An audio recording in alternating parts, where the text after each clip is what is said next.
Hello बच्चों, तो आज हम लोग स्टार्ट करने हैं लेक्चर नंबर 6 वो भी कर्म का। तो उसमें हम लोग पढ़ने वाले हैं लेखन के बारे में। लेखन शब्द का अर्थ जो होता है वो प्रेषण है, मेदो शोषण है, कफ शोषण है, काटना या खींचना आदि। इसके जो अर्थ हैं उसके कृषण मतलब किसी चीज़ को खींचना, मेदो शोषण मतलब मेद का शोषण करने वाला, कफ शोषण मतलब कफ का शोषण करने वाला, काटना या खरोचना मतलब किसी चीज़ को खरोच मतलब स्क्रैबिंग नेचर। लेखन मतलब स्क्रैबिंग नेचर वाला जो होगा, ठीक है, उससे को रिलेट कर सकते हैं, ठीक है। उसके बाद हम लोग पढ़ते हैं इसकी परिभाषा पढ़ते हैं। धातून क्या क्या है इसका? धातून मलान व देहस्य विषयोश्च विषयोश्च उक्लेशश्च यच तत्लेखन तद्यथा छोद्र नीरऊषणम वचा यवा। ठीक है, ये इसके एग्जाम्पल हैं। छोद्र है, नीरूष्ण है, वचा है और यव है, ठीक है।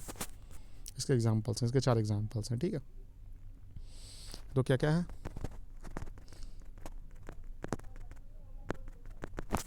धातून मलान व देहस्य विश्लेषस्य उक्लेशस्य यत लेखान तद्यथा छोद्र नीरोष्णम वचा यवा, ठीक है। इस तरीके से पढ़ सकते हैं। इसके बाद अब इसकी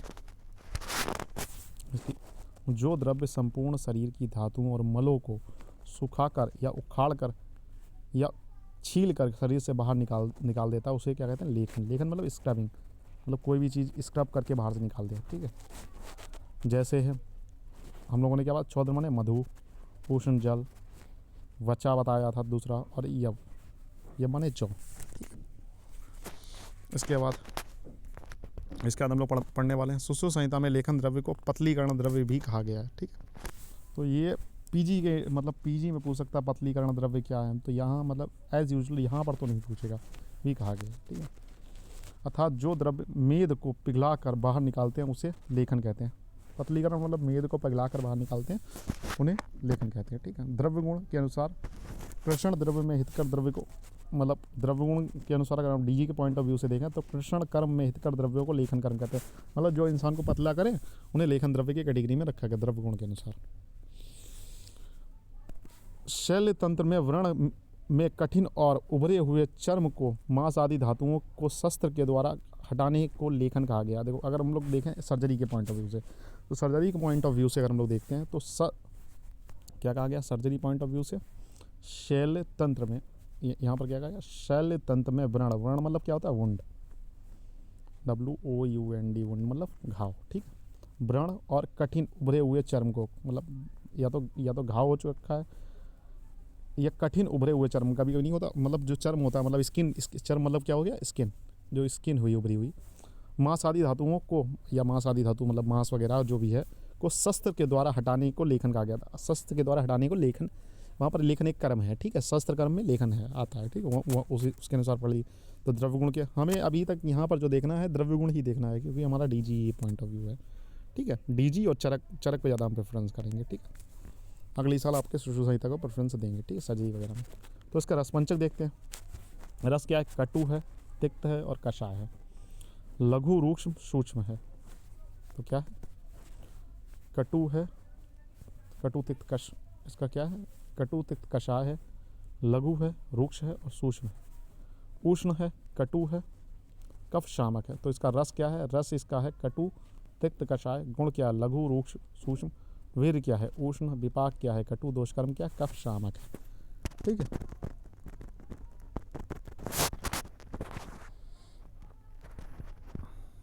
बात करेंगे इसके भौतिक संगठन की। तो इसका भौतिक संगठन की बात करें तो वायु और अग्नि है, ठीक है। उदाहरण की बात करें मधु है, उष्ण जल है, वचा है और यव है, ठीक है।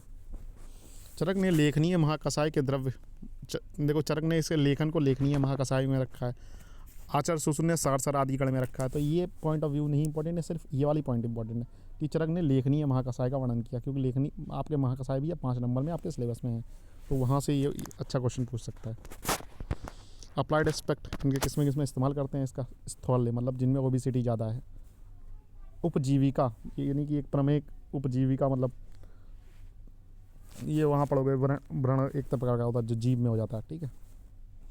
किलास एक स्किन डिजीज़ है और रोहिणी एक स्किन डिजीज़ है, मतलब स्किन डिजीज़ में बेसिकली ठीक है, स्किन डिजीज़ में,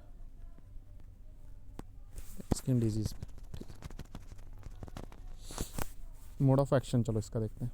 ठीक है, मोड ऑफ एक्शन देखते हैं। तो मोड ऑफ एक्शन में देखते हैं लेखनीय द्रव्य। लेखनीय द्रव्य का भौतिक संगठन क्या है? वायु और अग्नि है। इसका रस क्या है? कटु तिक्त कषाय है। विपाक क्या है? कटु है। और वीर उष्ण है। तो फिर उसके कारण क्या होगा? उसके कारण होगा क्या? उसके कारण ये कफ का जो इनके ये गुण हैं, इसके कारण देखो वायु अग्नि है, कटु तिक्त कषाय है, कटु और वीर उष्ण है। इसके कारण क्या करें? कफ का कृषण करेंगे, यानी कफ को खरोचेंगे। कफ कफ युष्ण मांस मेद धातु का अपकृषण, यानी कि मांस मेद धातु का क्षय होगा। ठीक है, जब भाई किसी चीज़ से के अंदर से कफ निकाल दो, कफ मतलब उसका लिक्विड नेचर निकाल दोगे तो वो उनका क्षय होने लगेगा। स्थूलता का ह्रास होगा और कृष्णता आएगी। मतलब जो लोग मोटे हो गए हो तो उनमें लेखनी द्रव्य का हम लोग प्रयोग करते हैं। लेखनी द्रव्य क्या करता है? जैसे मोटा आदमी है, मोटा आदमी में क्या करेगा? कफ का कृषण करेगा। मतलब जितना भी उनमें कफ है, कफ ही तो मेन मोटापे का कारण होता है, बलवर्धक होता है। तो कफ का कृषण करेगा, मतलब कफ को खरोच खरोच के बाहर निकालेगा। कफ को खरोच मेद इससे क्या होगा? कफ युष्ण मांस और मेद धातु का क्षय होगा। मांस की वजह से आदमी मोटा होता है ना, आदमी कहते हैं तुम्हारा मांस बढ़ गया है, और मेद धातु से मोटापा बढ़ता है, मेदस्वी पुरुष कह सकते हो। तो उन धातुओं का क्या होगा? अपकृषण, माने उनका क्षय होने लगेगा, उनकी कमी होने लगेगी। उनकी कमी होने लगेगी तो स्थूलता का ह्रास हो जाएगा। स्थूलता मतलब कम हो जाएगी और आदमी के अंदर कृष्णता आ जाएगी। ठीक है।